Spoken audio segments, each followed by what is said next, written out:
Okay, kuna baadhi ya watu mti wa mvuje hawajui. Mti wa mvuje ni kama huu hapa. Hili ni shina kabisa hili.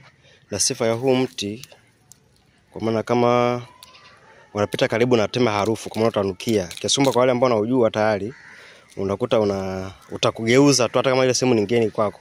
Hapo mwako unanukia mvuje.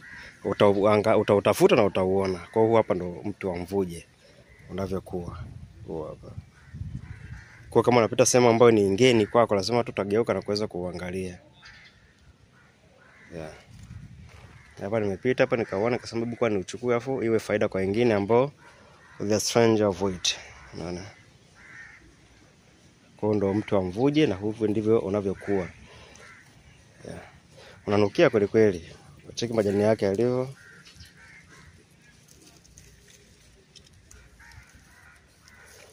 Unatumia kwenye bidhaa za nywele, kutengenezea bidhaa za nywele na vitu mbalimbali. Na wengine wanatumia kama mazingira ya dawa, lakini huu ndo mvuje.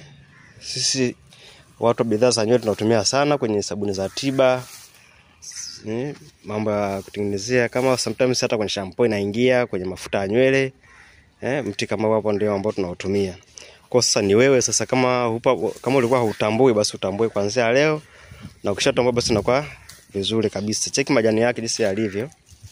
Haya ni majani yake machanga jinsi yalivyo unavyoonekana.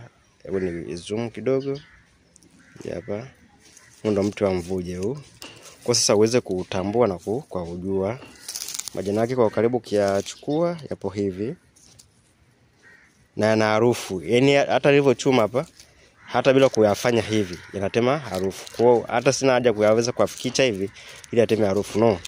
Hata ukiyalaliu tu kiacha hivi yanatema, hata ukiyachukua tu harufu inabaki mkononi au inatoa kwa mazingira ambayo uliopo. Kwa sababu hapo ulipo ukipita karibu na mti huu, lazima harufu uisikie. Kiasi kama umeshaujua tayari, lazima ugeuke kuweza kuangalia uko wapi mvuje, sawa?